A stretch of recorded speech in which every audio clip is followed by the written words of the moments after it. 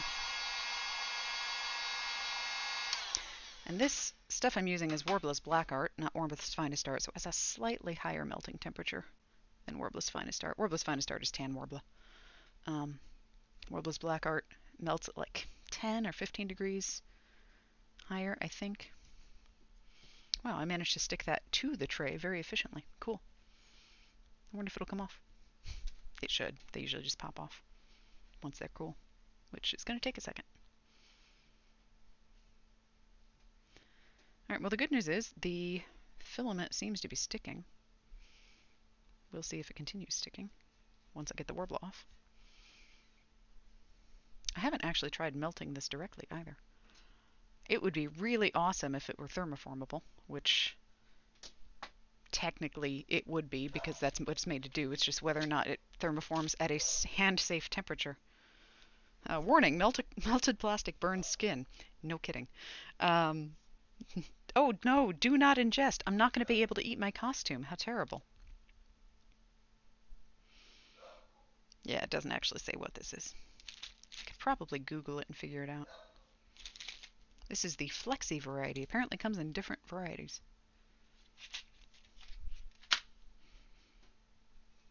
People keep asking me when I'm going to buy a 3D printer. And I'm hoping somebody else in my group buys the 3D printer because I have a bunch of the other equipment and I don't have any place to put a 3D printer. Oh, wow. Okay, so here's my scrap. It's, if you can see, it's a little triangle of black and there's gold across the top, and it's actually sticking really well, which is perfect. So, yay! It's going to work for my mask, and hopefully, if my precision is good, it'll work well for this tiara too. So, hooray! Okay, I spoke too soon. I was able to pop it off. But on the other hand, I just set it on there and I didn't actually wrap anything around it, so should work. If all else fails, there's hot glue. You can apply hot glue with decent precision. But since it's already off, I'm going to go ahead and see if I can shape this anyway. I'm using a bobby pin to hold it in place while I heat it so it doesn't blow away. I learned when working on Zelda's armor that little rolled up pieces of Warbler love to fly away in the breeze created by the heat gun and end up under your stove. And you know what happens when you turn on the oven and there's Warbler under it? It melts. Not exactly ideal. Alright, and I'm not handling this because I don't know what the melting point of this stuff is.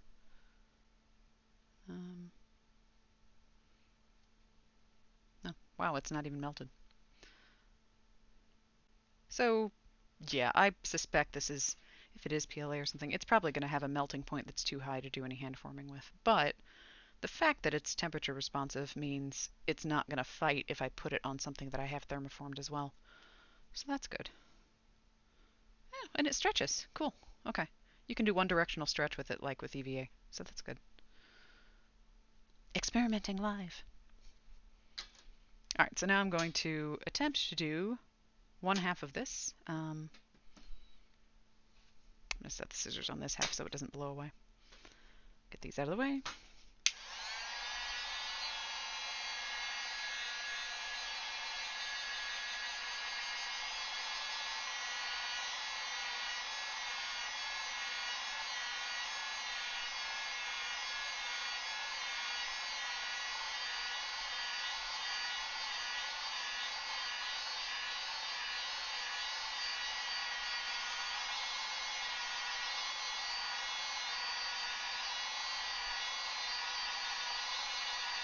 I'm heating this a little more than I normally would because it's lying flat and I don't have to worry about it stretching. If I were doing any hand forming, I wouldn't want it this hot, but I really want it to stick to that filament.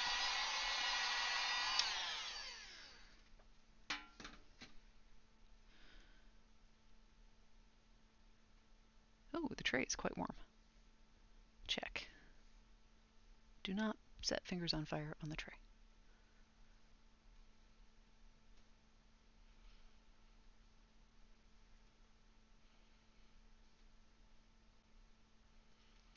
Oh, and this is where I remember that I actually broke the nails on my first two fingers this week. so I don't have any way to pick up that edge of the Warbler with them. Normally I use that for shaping, because they don't care if they get hot.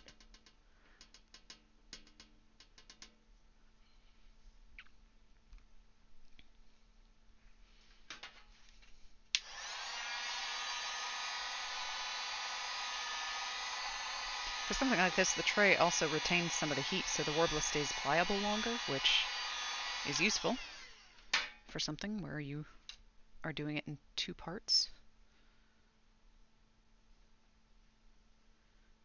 Oh, that actually works pretty well. Okay. So I'm just running the filament under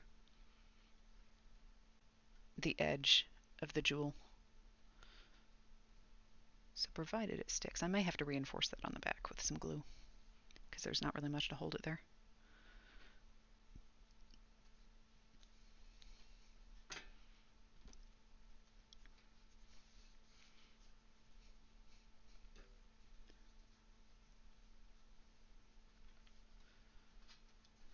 Oh hey, there's some hot glue on this tray that I just melted with the heat gun. Oops.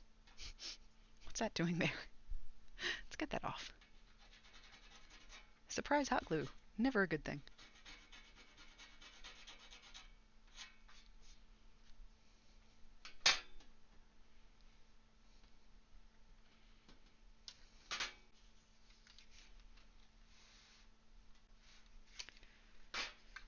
Okay, so that's one piece.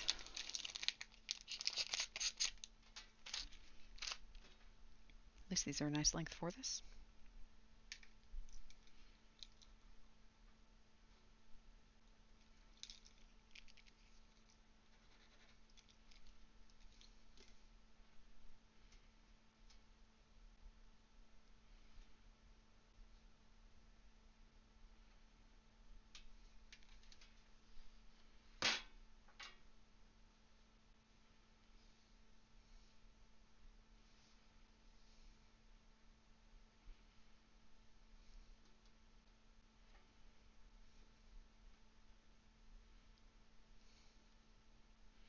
It'd be really great if I could just bend just the end of this to go flush with the other piece.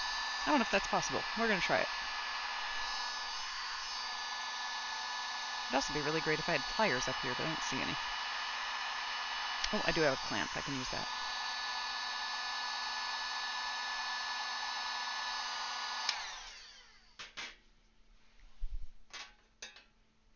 Oh, I may have overheated that.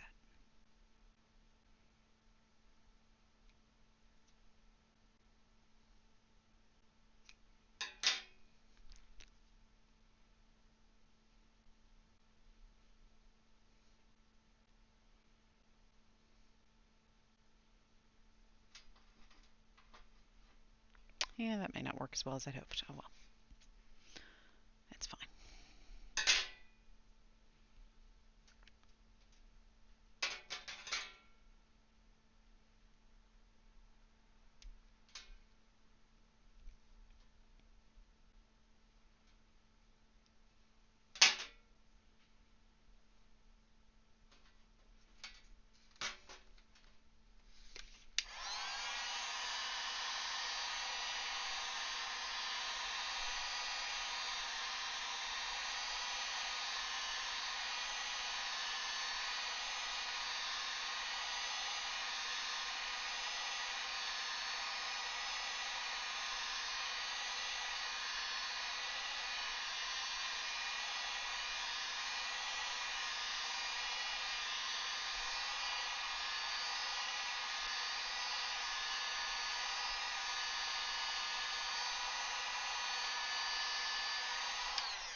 If I'm doing a whole lot of forming and manipulating Warbler and I don't actually want to set my fingers on fire, I have a set of steel dental tools that, they're not dentist dental tools, but they're the kind you get on Amazon for 20 bucks for a set. And those work really well for prying up edges and smoothing things out. So if you plan on doing any thermoplastics work, I highly recommend having a set of those. They're inexpensive and they're very good for a variety of things. You can use them for monster clay and Warbler and Sculpey and pretty much anything you need to work with.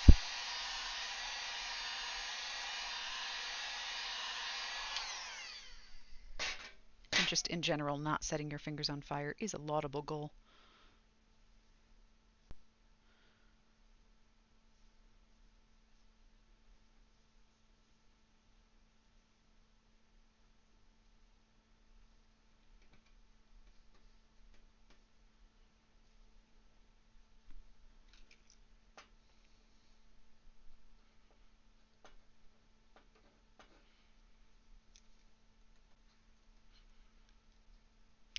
Laura asks, can you use the same tools for multiple materials or do you need to keep separate? So your question about monster clay in particular, if you are using monster clay for things like silicone casting, yes, you need to make sure that they're clean. Because monster clay, silicone cannot come in contact with things like sulfur, for example. So any sort of other clay, you wouldn't want to mix with it. Anything that might have come in contact with dirt or materials you can't identify, you would definitely want to make sure that your materials stay clean and separate from those things.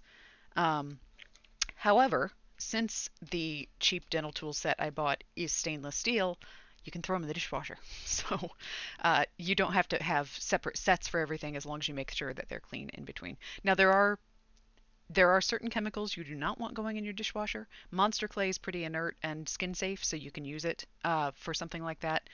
But I wouldn't, if you're dipping these things in uncured resin or anything like that, absolutely don't put that in a food surface container or anything you plan to have food around.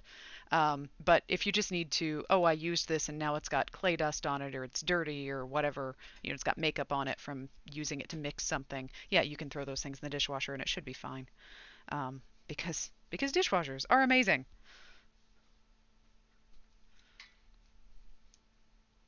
And I do have to have the caveat of don't put your cosplay chemicals where you put your food in general. Like, just be smart. Don't poison yourself.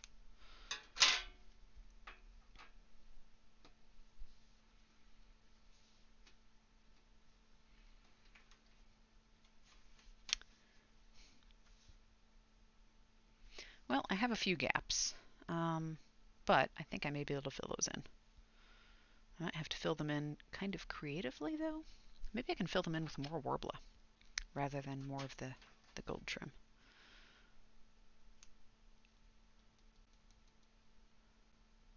Oh, yeah, Laura points out latex as well. Yes, latex and silicone don't mix at all. Do not touch the things with the other things.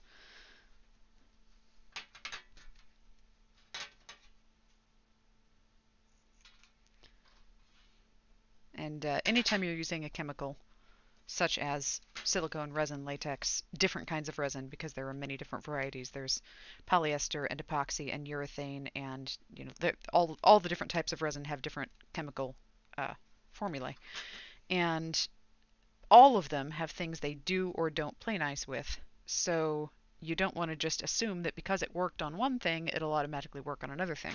Some of them will not cure if you expose them to certain chemicals, like latex and silicone, or sulfur, or if you have water in your resin work area, water will prevent most kinds of resin from curing. Silicone doesn't care. Silicone will cure if you have water around you. So if your mold is wet and you put silicone in it, silicone's fine. If your mold is wet and you put resin in it, you will have a mess, and it will never, ever, ever cure, because resin does not like water. Specifically, the reaction, the exothermic reaction that causes resin to cure, does not like water because the water absorbs and neutralizes the heat produced. And then your resin does not have enough internal heat to actually complete the chemical change and get hard. And it just stays a sticky, nasty, goopy mess forever. Oh, I just blew that little piece of Warbler right off the table. Fortunately, I caught it.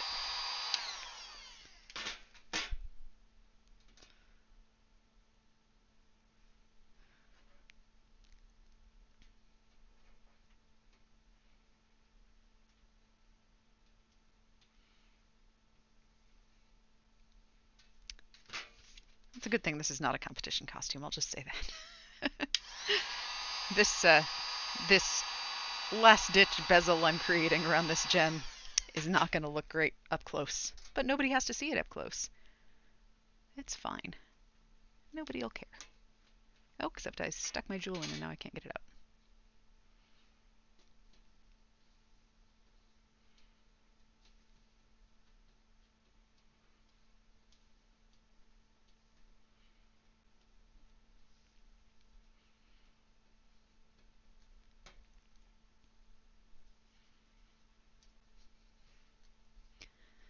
These stainless steel tools that I was talking about, the dental tools, or you can use clay carving tools or anything really, flatware, silverware you don't intend to eat off of.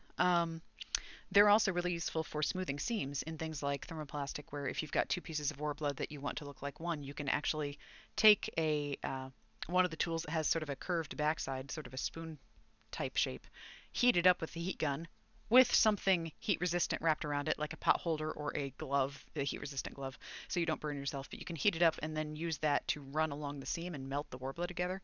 I really like doing that for larger pieces where you can't get rid of the seams because the Warbler is not big enough. There's a lot you can do to disguise seams in thermoplastic.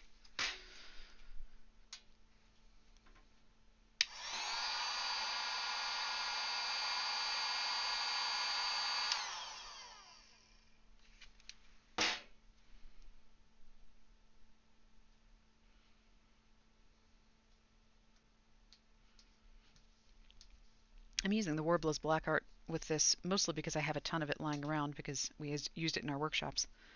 But for hand forming, I really prefer the Warbler's finest art because it's, you know, that 10-degree melting point difference makes it a lot more comfortable in your fingers. I could use heat resistant gloves, but I like the dexterity of being able to use my actual fingertips. And I'm pretty careful about not overheating it most of the time. But the black Warbler is just a little bit warm for long-term touching.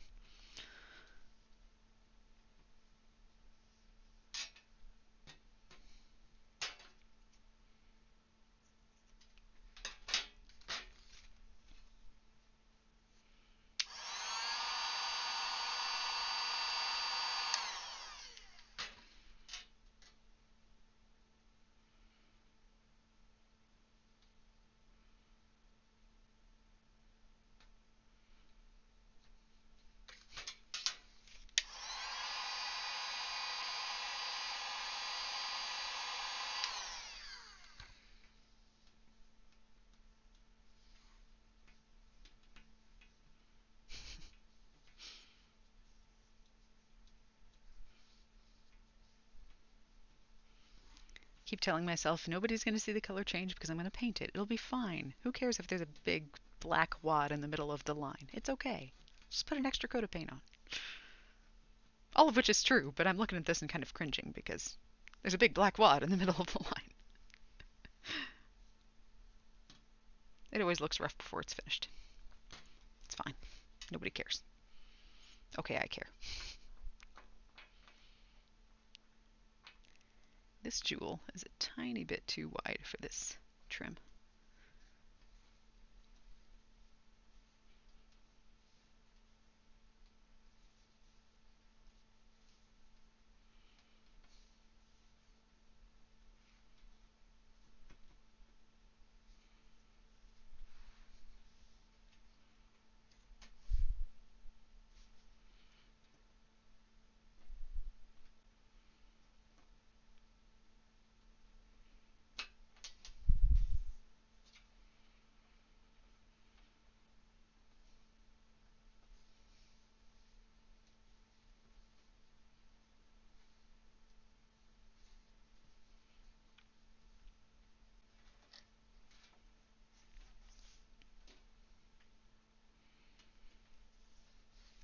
And I'm going to have to wait for this to cool completely before I pop it off because it is still stuck to the metal.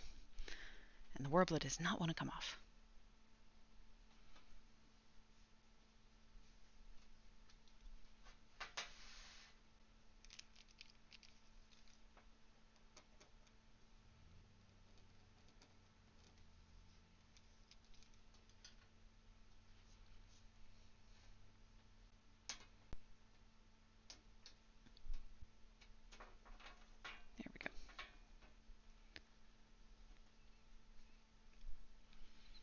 If you're really in a hurry and need to cool this down, you can dump cold water on it. I'm not in that much of a hurry. I don't mind waiting a minute. But having a pan of water around to dump stuff in is really useful if you've got a really particular, difficult shape that you have to hand form and need to cool it before it sags.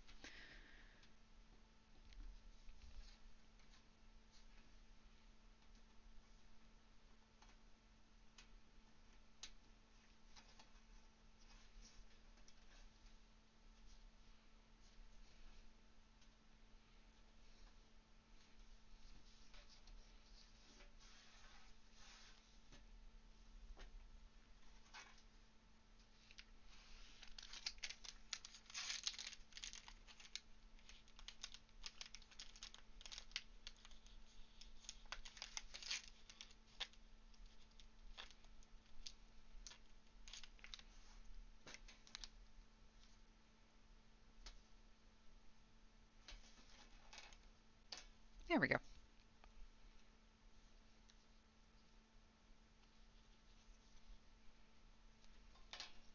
I've got a little bit of a gap on the bottom, which probably won't matter when it's actually finished, but I'm going to go ahead and patch it anyway because I might as well. It'll make me feel like it's a little more secure.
Alright, so here's the rough version. Those little black dots in the middle are going to be painted over so they'll be gold too. I mean, the whole thing will be gold. The jewel should, if I've done this right, snap in. And I will glue it for security. But there it is with the jewel. Hooray for cheap prefab acrylic gems that I can't get out now. There it is. I made it a little too snappy. It's very secure.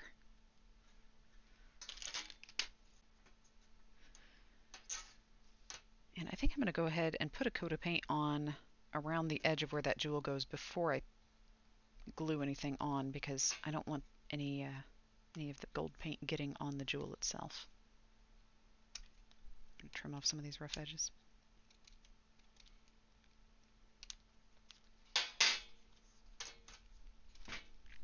And I can unplug the heat gun because that's done now. As per usual, always unplug your hot devices so you don't burn your house down. No matter how many views it may get your channel, it's not recommended.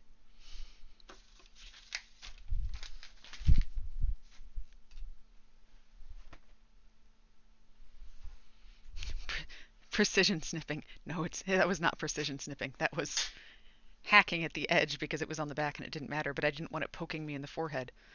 This is something to remember. Anytime you're making something that has to go on a part of your body and it's not padded with clothing underneath, make the back comfortable. Don't have little rough pieces that stab you in the face, because that's going to be visible for a few days after you know, if you wear something that has a jagged edge and then you glue it right here. Actually, how does this? Yeah, okay. They'll go right under the edge of the wig, but it should still be fine. I can always trim them a little bit.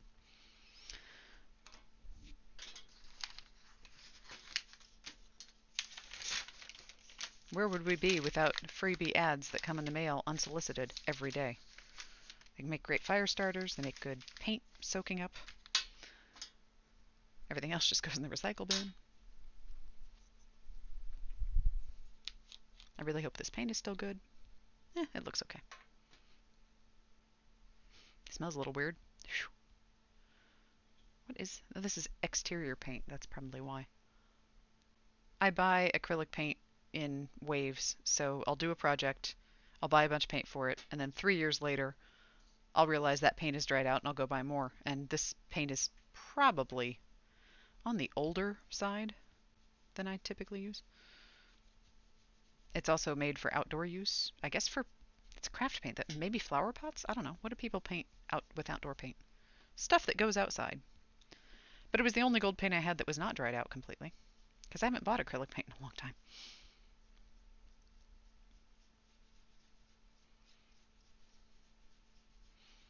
Now, if I were making something like armor or something that had to have a high gloss finish and needed to look really pretty, I would absolutely coat this Warbler with something, some sort of smoothing agent or base coat before I put the paint on it.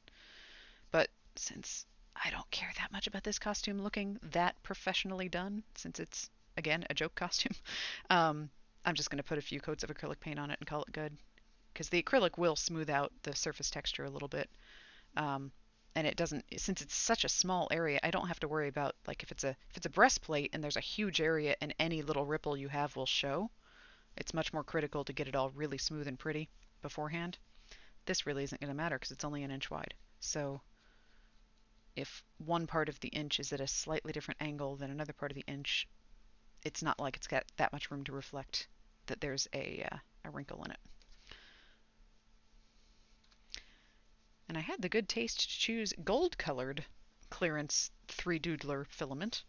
I think that's probably the only color they had. But at least I don't have to worry about covering up a weird fluorescent color or anything.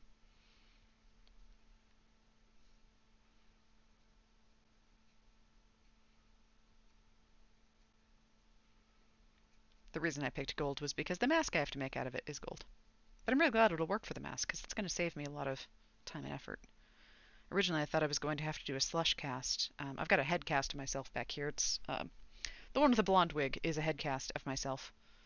And I thought I might have to sand that down, model the mask on that in monster clay, do a mold of the whole thing and cast it as one piece to get all the detail. But if I can just applique the detail with these little tubes that are conveniently pre-made, that's going to save me a lot of material, which means it'll be a lot cheaper to make that piece. I'll probably also just look better because I can do it by hand and not have to worry about any bizarre mishaps with the casting, because sometimes dealing with larger casts and slush casts like that can be a little frustrating when things go wrong.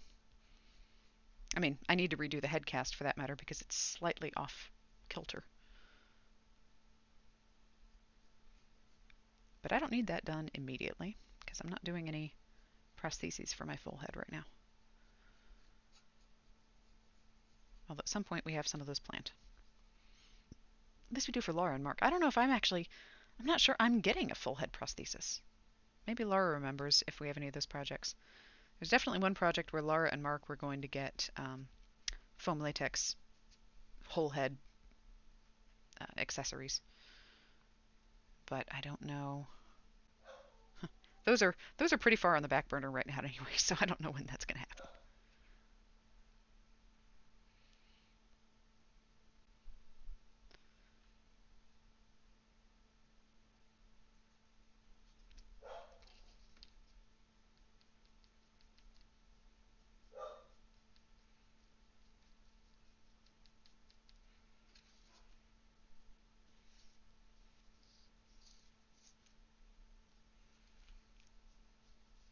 At least the advantage of having a giant jewel in the middle of this is I can keep my finger there to keep it from sliding around while I'm painting it.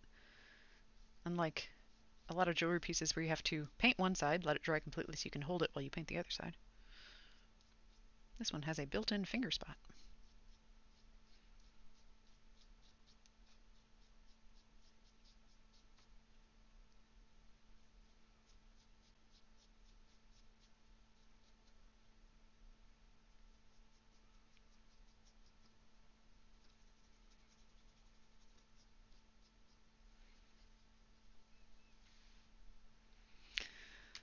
Full Virgil Devil Trigger.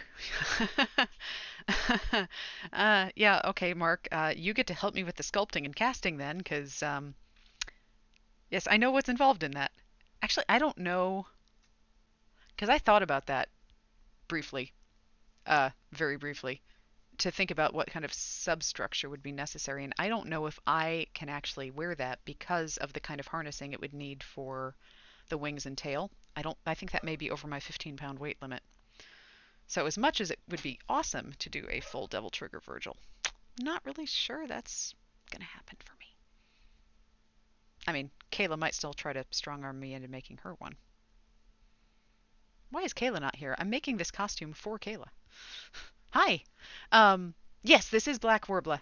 Hi, it's okay that you missed the beginning. This has been like an hour of me working on a project and talking, so it's very exciting. Yes, this is the base is Black Warbler, Warbler's Black Art, and then the trim, which is what I was doing that I've never used before, is 3 Doodler Flexi Refill Filament, which is basically like a flexible 3D printing type filament, which came in the right size and color for this. And this was a test run for I need to make another piece that is going to use similar trim, and I wanted to make sure it worked on something that was not a critical competition piece before I tried it on the final one.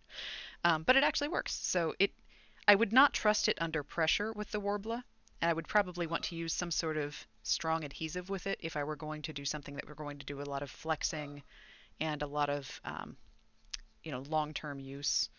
But it actually sticks pretty well as far as just it's holding in place. I mean, I'm moving this around and bending it, and it's just stuck to the edge, so it's working.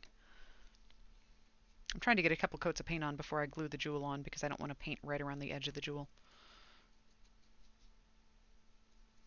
I will say the Flexi 3 Doodler filament is not taking the paint as well as the Warbler is. So that may be the one drawback to that material is because it's a slick plastic and it flexes kind of like a hot glue type material. Hot glue also doesn't take paint well, so this might be the sort of thing where if you were going to use a lot of it, you'd have to coat it. And what I might end up doing, it doesn't matter as much on this piece because it's just, this costume doesn't matter. Sorry, Kayla. This costume doesn't matter near as much as a competition costume would. I'll put it that way. I might actually have to match my base paint for the mask to the gold of the filament so that I can just paint the Warbler to be the right color and not worry about whether or not the paint sticks really nicely to the filament. Because I'm having to put several coats on and it's mostly just bleeding around the edge and it's not flat. It's not really a good smooth coat. Spray paint might work on it. I don't know. If you got a plasticky spray paint that would adhere to it.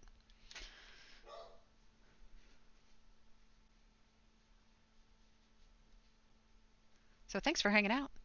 For those of you who just joined. And for those of you who've been here, obviously, if you're hanging out from the very beginning, we appreciate that too. It's funny how being stuck in a pandemic and not having any regular work sessions with friends means we've all gone online and we're like, hi, somebody has a Twitch stream. I'm going to work along with them because it feels like I'm doing something with somebody. But it's good. It's social contact, which is something we need a lot of.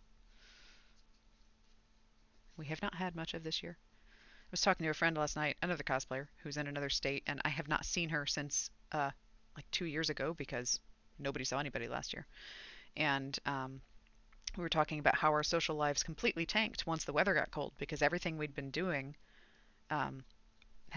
was outside because we could be socially distant but outside. And now that we don't have any conventions to go to, and we can't have cookouts when it's 4 degrees outside, and so we're all looking forward to warmer weather, not for the sake of the warmer weather, although some of us do that too, but for the sake of I get to see people again if we can be outdoors.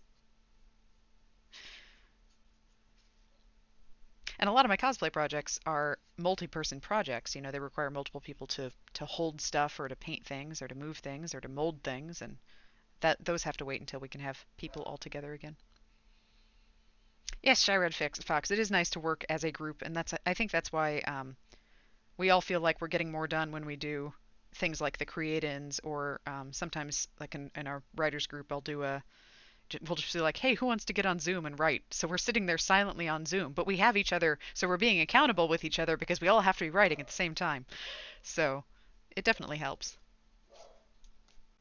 I'm painting myself with this paint as much as I am the prop. But it's fine, my hands wash. My dog is convinced that somebody is trying to break in through the wall because she's screaming in the kitchen, which means probably a bus went by or something and she heard a noise. Delivery trucks are the bane of her existence. She must bark at all delivery trucks.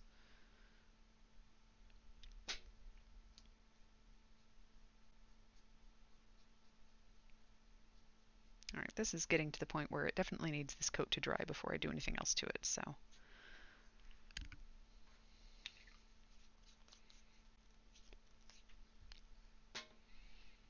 I'm going to, you know what, I'm going to scrape this off first. I'm going to step just off camera and rinse my paintbrush, but I will still be on audio, hopefully. I don't think the 10 feet from here to the door is going to disconnect my Bluetooth. Or, actually, it's not Bluetooth.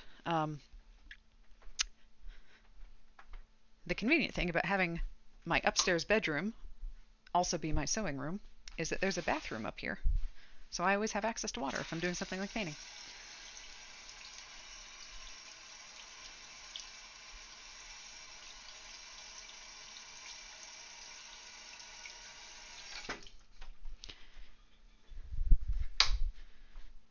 Now, if you do any sort of prop painting and you have paintbrushes that are then going to be wet, do not store your paintbrushes bristles up while they're wet, because then the water seeps down into the glue and loosens it up. So you can blot them and then lay them flat to dry, or at least get most of the water out of them.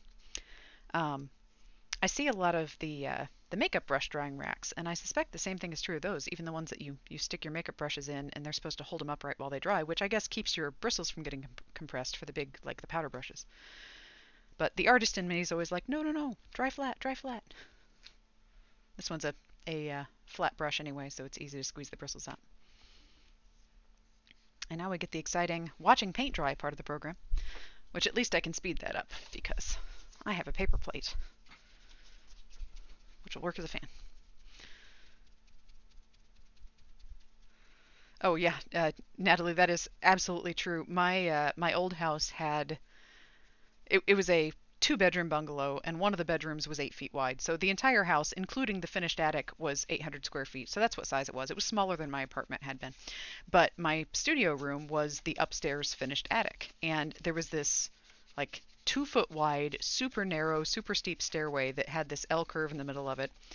And the only way I could get water upstairs to paint at my art table was to try to balance it while I climbed up this death trap stairs. My mother hated me living in that house, and she would always, if I didn't answer a call within an hour, she would come over to my house to make sure I hadn't fallen down the stairs and broken my neck, because she was convinced I was going to get seriously hurt on those stairs. And doing that with dirty paint water that you don't want to slosh everywhere, yeah, if you can arrange to have a sink near your workspace, it's much, much easier, much less stressful.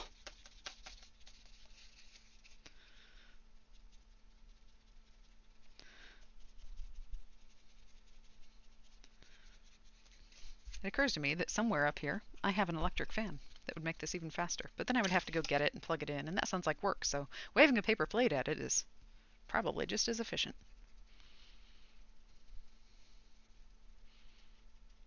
So I lived in a 2-bedroom 1942 bungalow that had been built out of train cars. And then I decided that there were problems with that house, like the fact that it kept flooding. And I also kind of wanted a slightly more modern house, so I moved to a 1946 house instead. So I got 4 years newer, which is very similar, but does have extra bedroom space, which I sorely needed, because doing my sewing actually doing everything in just one room of the house, because my living room was the living room of that house was 12 by 15, and it's where I lived, quite appropriately to the name, because there was no room to do anything else.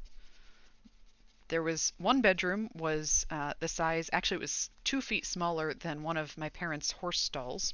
They have a barn, and the box stalls in the barn were larger by 20 square feet than my bedroom was. The other bedroom was 7 by 9 or 8 by 9.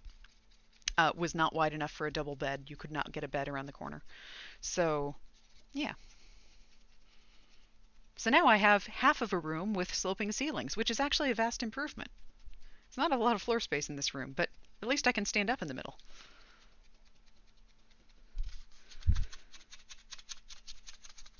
Oh, two styles of baby gates with one hand while balancing pay. Ooh, yeah. Oh, oh,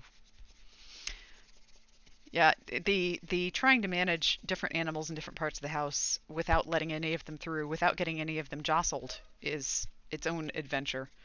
Um, Especially if you're carrying something messy and you have, maybe a pit bull who gets really excited and likes to bump you in the legs and make you go off balance, or a Doberman who likes to jump up and see, what are you carrying? What are you carrying? Even if they're not touching you. They have to get those long schnozzes up and check out what you're doing. All right, that's dry now. So, on to round two. Make sure my brush is dry enough. Introducing more water into the paint will not actually help here.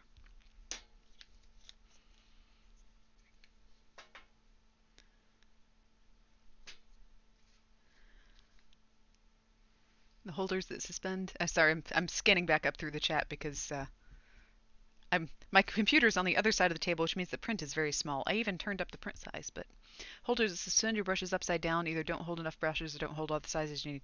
Yeah, I was looking for brush holders recently because for Christmas I got a really awesome set of Legend of Zelda makeup brushes, and so they're standard makeup brushes, but they have metal handles that have, like, one of them is a Master Sword and one of them is Link's shield, and they're really cool brushes, and I really like the designs.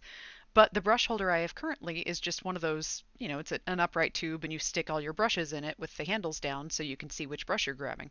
And the Zelda brushes don't fit in it. So I was trying to find one that I could, the kind that snap in or something, because my bathroom counter is small enough that I don't have a lot of room to have things just lying flat. So I thought maybe I could find a brush holder that would work for those. And yeah, the ones I was finding that they snap in on the side, it's like they hold 4 brushes or they hold 6 brushes. And that's it. And they take up just as much space as one of the giant 20 brush racks would. So I'm still looking. I think I may have to make myself something. I haven't figured out what yet, but darn it, I'm a cosplayer. If I can't make, random household goods for myself, what am I even doing? We should all be using our skills for totally pointless things, but also for useful stuff, right? I say as I don't even sew buttons onto my clothes. I have shirts that have had safety pins holding them shut for literally years. And I have how many sewing machines in this house? 4, 5, something. You'd think I could talk myself into sewing on a button, but that's boring. That's not a costume. Nobody likes sewing buttons on.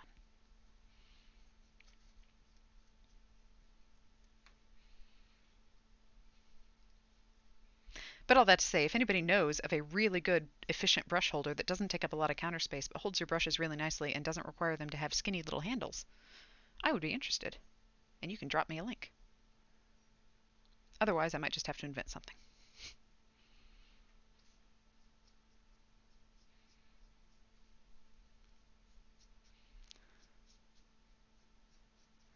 So I've been a Legend of Zelda franchise fan since the 1980s. Not because we had a Nintendo, because we didn't. I actually never owned a game console until I was out of college. Although I played on my friends occasionally. But I had an acquaintance who had a subscription to Nintendo Power magazine in about 1988, 89, and I would read them and read the comics in the back. And they had a Legend of Zelda comic, and I would get all excited because I knew nothing about the game, but the characters fascinated me. And then eventually, when I was many years later, my roommate in college got a vintage NES, and I finally got to play the original Legend of Zelda decades later. And now I am completely immersed in Breath of the Wild, and that is what I do whenever I get free time. Is I figure if it's really boring to live in this world in 2021 because I can't go anywhere, at least I can go explore an open world in Hyrule. So I've been doing that lately. I did not I talked myself out of buying a Switch for so long because, like, I don't need another video game system. I already own a PlayStation. And I don't play a lot of I mean, I never had means to, but there weren't a lot of Nintendo games that I was really wanting to play, except I kind of wanted to play Breath of the Wild. And then when we hit year 2 of pandemic, I'm like, darn it, if I'm going to stay home all the time, at least I'm going to have pretty pictures to look at. So I finally bought myself a Switch. It helped that there was a really good sale at GameStop and I could talk myself into it.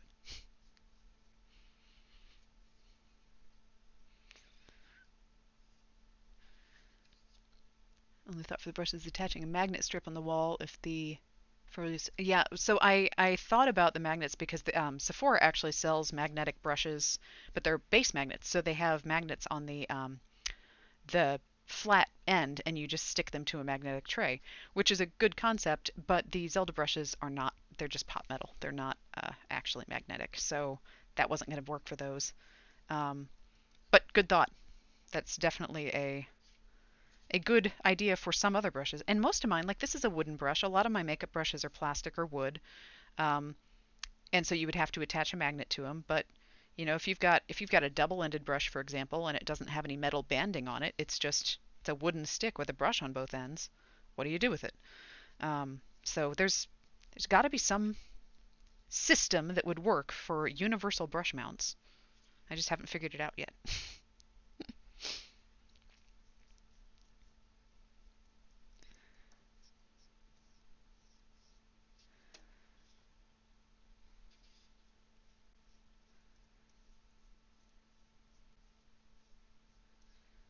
All right, well this coat's getting pretty close to done too.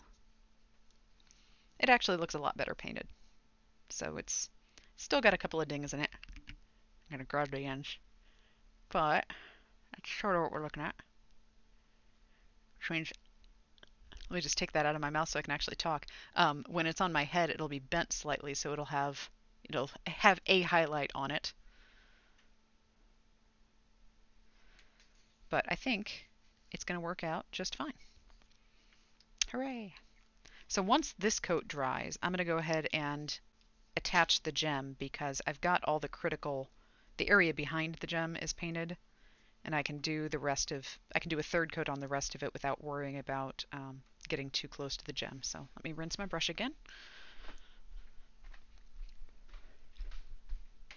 And while I technically have the bezel around the gem will have a tension mount sort of thing where it'll snap the gem in and hold it in place, I'm still going to E6000 the back of it to make sure it doesn't snap out of that when I bend it, because as I learned with the utterly demolished Sailor Pluto one that I pulled out of the bag when I was unpacking that, these things do not always get packed and stored flat. They sometimes shift in their packaging. And now my poor mangled Pluto this I actually ironed this. You're not supposed to iron vinyl, but I did because I was trying to flatten it out because it was in a wad, but you can see how distorted and warped it is. Um, and this vinyl always goes back to its original shape eventually. Like if you lay it out for a couple of weeks, it'll eventually smooth itself out. But that wasn't going to happen before tonight in the condition it was actually in. Oh, Shy Red Fox, victory over the HTML. Awesome. You have defeated the HTML. Congratulations on your victory.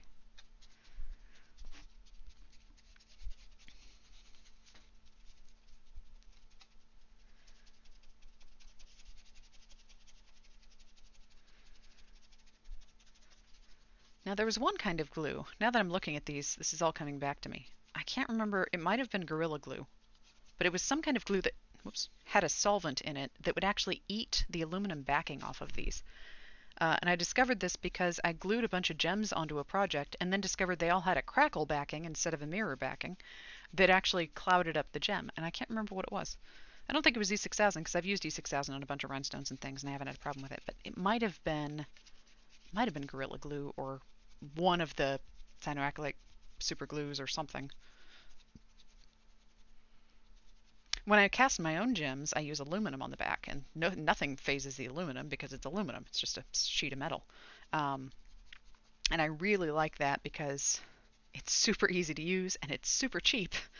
And I can just snip off the edge, so I just stick my gem down onto the adhesive aluminum, cut off the rest with a pair of scissors, and we're good to go. But the commercial ones, who knows? It's probably just some sort of plastic. I don't even know. I have no idea what that's made out of. It's an acrylic gem, but I don't know what the backing is. Does anybody know what the backing is on acrylic gems? Alright, is this dry enough to glue? Oh yeah, the metal's fine. There's hardly any paint on that anyway. So let me grab some glue.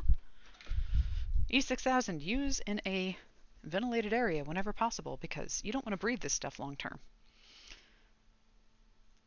I'm just going to put a little dot on because it actually spreads out pretty well. Oh wow, this tube is almost empty.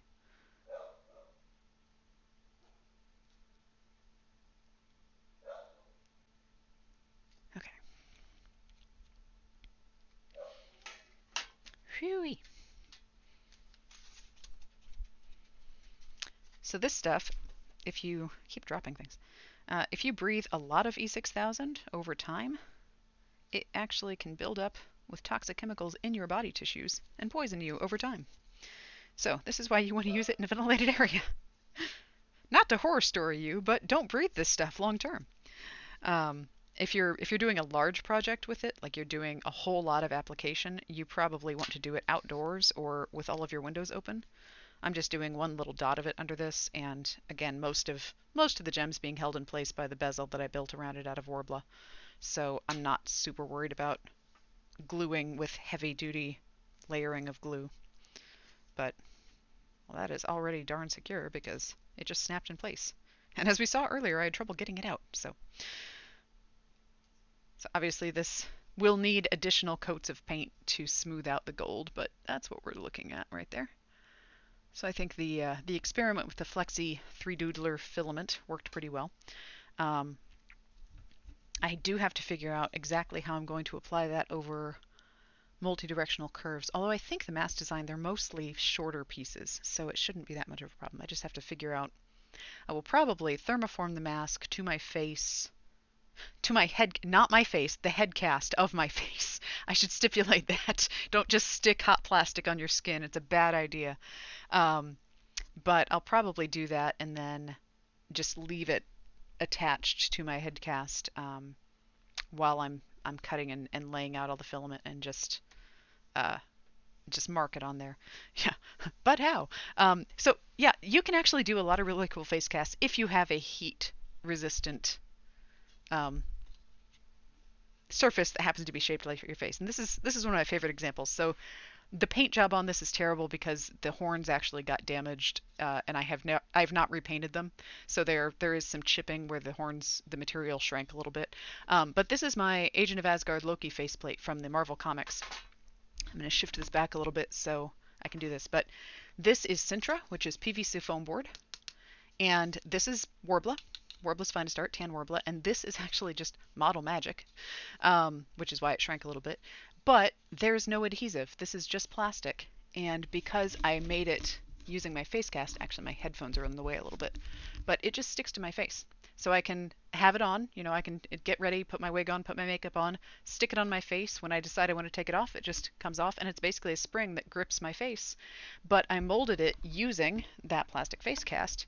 And it doesn't actually stay on the face cast on its own because the skin isn't grippy enough because it's hard plastic, but it sticks on my own face really well, and that means I don't have to mess with things like prosthetics adhesive or latex or spirit gum or anything like that. So I really like doing, I really like having a cast of my head that I can just stick stuff on.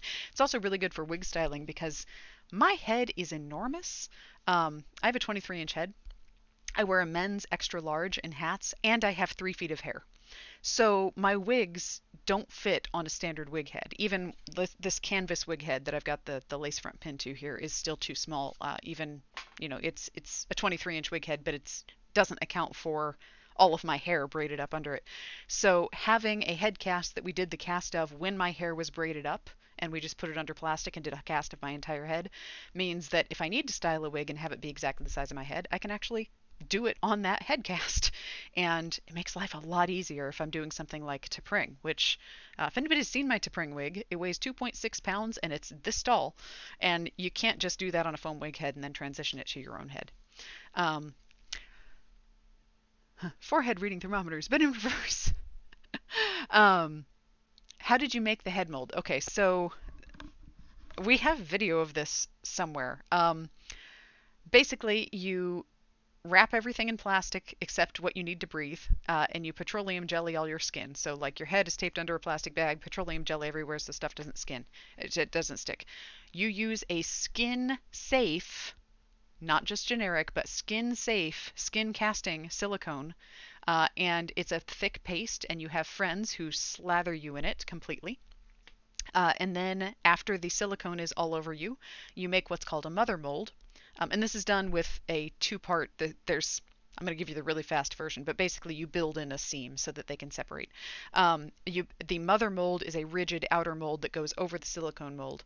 And so you have a skin layer that replicates all of the details, and then you have a hard outer shell. So your mold ends up being four pieces. There's the front hard shell, the front silicone liner, the back hard shell, and the back silicone liner. When you cast, you put the halves together to make a clamshell, so there's just the neck opening.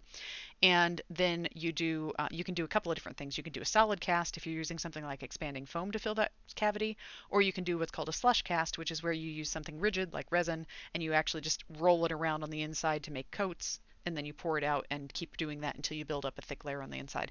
The best way to do it is to do a slush cast with a hard resin and then immediately do an expanding foam so it pushes it out so that the inside of the mold doesn't sag. The reason I need to redo mine is because one side of my jaw is a little bit saggy because the silicone mold sagged in from the mother mold when it was being rolled around, so it cast slightly offset. So if you look at my head cast from the front, it's just a little bit crooked on the bottom because, I mean, my head's crooked and my whole jaw's screwed up. Everything's screwed up. But it's more crooked than I am in real life. So I can't do something like a full facial prosthesis accurately on it, so at some point I do need to do a recast. Oh, Laura's got a smooth on walkthrough in the chat, so that is a helpful link. You want to make sure that you leave breathing holes if you're doing this.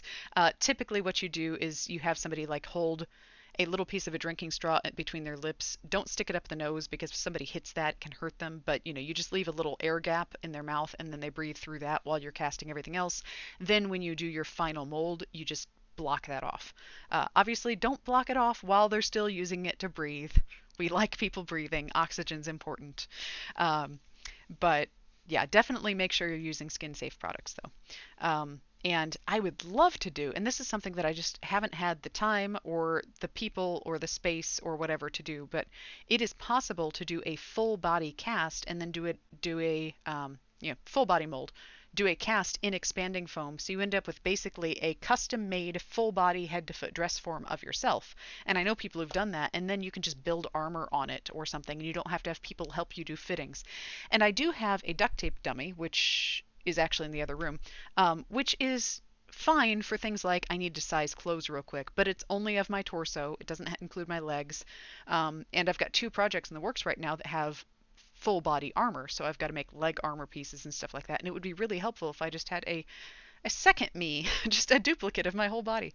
But that sort of thing is very time consuming, kind of expensive in materials, and does require a lot of help. And the last couple of years, as I may have mentioned, nobody's been seeing each other because pandemic. So we haven't been able to just have giant body casting parties, which when we did the head casts, we did 4 of them at once. We just had a casting party. Everybody came over. We all made head casts for each other. And we have great videos from that. Like we were playing upbeat dance music. And so we've got video of like, I'm in a chair, everything from my shoulders up is encased in plaster, and I'm just bouncing along with the music and stuff like that. They're on probably Facebook is what we were using back then. It's been some years. But yeah, fascinating and absolutely terrifying. You have to trust the people who are helping you make molds. So don't go into mold making with anyone you don't trust to get you out if there's an emergency. Like, oh no, the house is on fire. Quick, everybody evacuate. And there's a person still stuck in the chair with plaster around them. No. Make sure that you have people who can read your signals, and you establish like hand signals so that if there is a problem, you don't have to try to grunt in Morse code through the mask and stuff like that. So there are safety precautions to take. But if you've got good friends to help you, then it's pretty safe and pretty fun. Oh yeah, Laura's talking about socializing her puppy. Yeah, we have video of the dog like hopping up on people's laps like, cool, you have a giant plaster ball on your head. That's amazing. And the dog's fine with it. Dog's just chilling. I think was that Penny? Was that when you were raising Penny for the guide dogs? Because we've done a couple of different casting sessions, and I can't remember which ones we did with which dog. Some of them were just like we did arm casts or body. We actually we have a project that we haven't finished yet that we started years ago that's a full body silicone suit that we built on a mannequin. So we had a male sized mannequin, male height mannequin, and then we did like body casts of parts of Laura's body so we could use them as the inside mold. So we were building up her body parts to be as big as the mannequin body parts, so the shoulders were taller and things, but using casts of her arms to put inside them to make sure she had enough room to move and stuff. Just fairly complicated overly complicated in some ways, stuff like that. And we really need to finish some of those projects because they're just lying around in people's basements and attics right now, gathering dust. I don't know how many of them are still viable, but I mean, the good news is that the mother molds and the silicone do last a good long time because we were using platinum cure silicone, which has a much longer library life. Tin cure silicone doesn't really have a, it's not really size true and it's not very shelf stable long term in the library. But platinum cure silicone is pretty good. But yeah, the number of years those projects have been in progress, we really ought to get on some of those soonish. Emergencies like discovering that you were claustrophobic in certain situations. Yeah, yeah. Definitely know yourself before you put yourself in that situation. Also, go to the bathroom first. That's just, you don't want to be like, can somebody grab my arms and walk me down the hall to the bathroom when I'm completely blind and inside a plaster bucket? Not something you really want to have to try to figure out without being able to see or hear what's going on around you, because it really is like just having a bucket of wet sand on your head, because you have a layer of silicone, you have an air hole, but you can't see, you can't hear, your ears are covered, your eyes are covered, your mouth is like one little opening to breathe through, your nose is probably covered depending on how you've done your casting. And there are several pounds of wet plaster, or not necessarily plaster, but like a some sort of investment or some sort of mother mold material curing around your head, and you're just sitting there with a trash bag over yourself and you have to hold still for it, and you don't want to get up and walk around for that. But um, yeah. Start with a hand cast, not a face cast. Yeah, face casts are not a starting project. Face casts are we've already learned how the materials work, how long they take to cure, what to do, and do your research before you will find bad stuff on the internet that says just buy plaster of Paris and stick your hand in it, and that's how you make a hand cast. And first of all, no. Plaster of Paris cures at high enough temperature that it will actually blister your skin off while your hand is stuck in a cast. It's also really hard to get your hand out of if you don't do it right. So don't stick your hand in a bucket of plaster of Paris. Buy skin-safe casting materials from a company like Smooth On. Smooth On is the industry leader. They're the ones that everybody uses. If if you go to any professional production, theater, Hollywood, anything, they're all using Smooth On products because they're the people who do it. So yeah, buy skin-safe products and do your research, and don't just, well, I saw this on a blog, so it must be true. Even if it's my blog, I will try not to tell you any lies, but do verify your research first. It's safer that way. Not being able to see or hear sounds great, but having my nose and mouth covered would be immediate panic. You can do it without covering your nose and mouth completely. Um, like I said, you can do if you're careful, you can do a drinking straw thing where you have a tube to breathe through.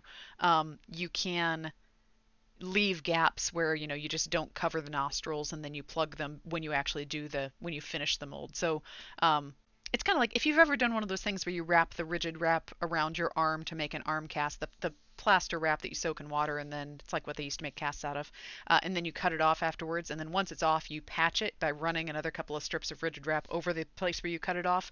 It's kind of like that, only you would do that with, I'm not going to cover this part of my face, and then after the cast is done, I'm going to patch that with those spots.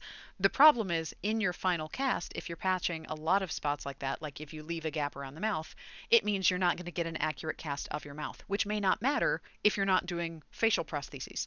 If you're just doing a head cast because you want an accurate size of your hair and your skull to do wig cast or wig styling on, you don't even need to worry about the mouth and nose. You can leave those open. It's really up to you what the purpose of it is. Because we were doing them, because we were going to be doing a lot of prostheses, we were going to be doing things like, mask shaping and other stuff. I wanted as complete a picture as possible, including the ears, because I wanted to be able to do, like if I'm building prosthetic ears, elf ears or Vulcan ears or something, I want to be able to do that on my cast. Now that being said, you usually get a more accurate cast if you do isolated body parts. So if you are making an ear cast to do custom prostheses, it's better to do just an ear cast so you can focus on getting that really accurate rather than trying to do it as part of the package. But my head cast does have ears, so if I want to build something on there, I can. It's just you get a nicer, cleaner, typically a cleaner pull off of just doing an isolated spot. Like if I cast just my nose, if I'm making a nose prosthesis, something like that. Um, oh yeah, Laura's pointing out that materials have similar names. So For example, the type of platinum cured silicone that we use most commonly is dragon skin. That dragon skin is a variety of smooth-on silicone that we've used to make full body costumes. We use it for, we've used it for mold making. We've used it for a whole bunch of stuff. Dragon skin comes in a series of numbers. You can have dragon skin 10, 20, 30, 40, 50, 60, and so on. So dragon skin 30 has a very different cure time and behavior properties and mixing properties than dragon skin 60, for example, because they're numbered for a reason. So if you're like, okay, I'm going to buy some more dragon skin, and you end up with dragon skin 10, and it's a different viscosity and different cure time than what you're expecting, and the stretch ratio is totally different than what you were expecting, because one of them is made to be, I'm making a full body cast that I need to be able to stretch on over my body, or I'm making a full head mask that I need to stretch to remove, and then the other one that you had before is actually a rigid one that doesn't stretch at all, and it tears if you try to stretch it. You have to know what the code numbers stand for. So write down and do your research and make a list of all the products you're using so you know what to buy if you need more of it. And that's why Laura and I always have to, when we're reordering for our Gen Con workshops, because we do a mold making workshop at Gen Con every year, we always have to check, and we're like, okay, let me check the slide deck, make sure we get the exact model that we're using, the exact resin number that we're using, because the Gen Con workshop, since we do it all live within a 3-hour block, we have to have very specific cure times. So the resin we use has a 7-minute pot life and a 15-minute cure time.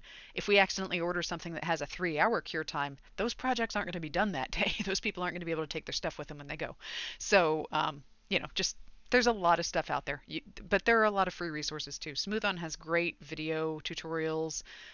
Every Smooth-On warehouse I've ever been to, or every store I've ever been to, the people who work there are really helpful as far as, hey, do you want to see what this looks like when it's done? We've got samples we can show you. We can show you how to mix it. We can show you what material or what type of pigments to put in it, what additives you can use safely, stuff like that. So there's a lot of really great resources out there. So that's slightly off topic from all this, but that's fine because I don't really have anything planned for the rest of this time. Actually, I just realized we've been on for almost an hour and a half. So wow, that's longer than anticipated. But I'm absolutely happy to talk about stuff like that. And I can even do future videos on it. Which, by the way, I haven't said this yet this week. If you have any topics you would like me to talk about, whether it is stuff that I've made, stuff that I am working on, stuff that you want to know more about, stuff that you would like me to do a tutorial on, feel free to get in touch on any of the social media or hit me up on Twitch or anything and just say, hey, here's a topic idea for a future video. Because since I'm doing these every week anyway, if you want me to, while I'm painting something I can be talking about, like we just did, or if you want me to do like I did last week and do an actual tutorial of this is exactly how I sew this together, or exactly how I work with this material, let me know. And I can make that happen. Especially as the weather gets warmer, I can start doing the messy stuff outside because now that I've recabled my house, as I've talked about before, and moved my router, I realized that if I put some caps on some more of that Cat 5e cable that we have left over, I can actually run a couple 100 feet of cable out to my garage. I have a detached garage where my workshop is, and I could, in theory, run a hard line to my computer in the garage so we could be doing live video from the workshop. But I can only do that when the weather's warm because it will involve me running cables out my window. And I don't want to do that in the middle of winter. So, but I also don't want to be working with chemicals in my garage when it's 12 degrees outside. But if anybody's really, really excited about seeing workshop stuff, we can make that happen once the weather's better. Probably also once it's daylight later so that we still have some daylight to work with because my garage has lights, but daylight's better. If you remember a post on Twitter, I'll boost it to the cosplayers who follow me. Oh, awesome. Yeah, we have... So I'm never quite sure how our social media pass-through happens. We have social media management software that sometimes reposts what I post. So I post on Instagram. It auto-posts to Tumblr from Instagram. It's supposed to auto-post from Tumblr to Facebook and from Facebook to Twitter. Sometimes it doesn't, and I don't know what makes it not post, but I don't actually know how much of our stuff gets through to Twitter because of the way that the feed is set up. Because some of the social media sites don't play nice with others. You can't post from Facebook to Tumblr anymore, for example, but you can post from Tumblr to Facebook and from Facebook to Twitter. So it's supposed to be following that loop, but if it gets derailed somewhere, then it doesn't end up on Twitter. But I will try to make sure that that goes up when I'm doing additional videos and stuff like that. We also have a YouTube channel, which I can do, discrete videos of, here is just a 5-minute video of how this works. And I've done a couple of those. I think I've got the resin casting ones up, the silicone ones up. I definitely have some makeup tutorials and things like that. So I can always do custom videos on those too if people are interested in them. Oh, yeah, Laura's saying push directly from Instagram to Twitter, so I can set that up. Yeah. So we'll get it sorted. We'll make sure that we'll make sure that the word gets out somewhere. But yeah, and social media is such a crapshoot as far as what actually gets seen by people, especially, one of the reasons that I don't do a lot on Facebook anymore is because if you have a group page on Facebook, you're lucky if you hit the 6% mark where it serves your post to 6% of your followers. I'm like, 6% is a pretty low return. So, but social media being what it is, can't really control that. But yeah, thank you for any word you put out. I absolutely appreciate that. And, if you hear of anybody who's like, I really need a tutorial on or a video on, and you just want to pass that along to me, I'm happy to do that. Just let me know. So since it is now 9:28 and this is nominally a 1-hour video and it's now been an hour and a half, I will probably sign off here. But look, I made a thing. Some of you got stuff done. Shyred Fox accomplished HTML. Laura wrote stories. This was awesome. So this was a fun group work session in everybody's homes. And I have no idea what I'm doing for next week's topic because that's next Tuesday and I haven't thought that far ahead. So I will be posting eventually on social media when I come up with the topic for it. Or if you have something to suggest, feel free to get in touch with me. But thank you all very much for coming and hanging out. And I hope to see some of you next week, and if not, then we'll cross paths in the future. So everybody have a good rest of your evening. Eat some dinner if you haven't yet. Finish your projects if you haven't yet. Chill, put your feet up, do whatever you need to do, and have a good week. See you guys later. Bye-bye.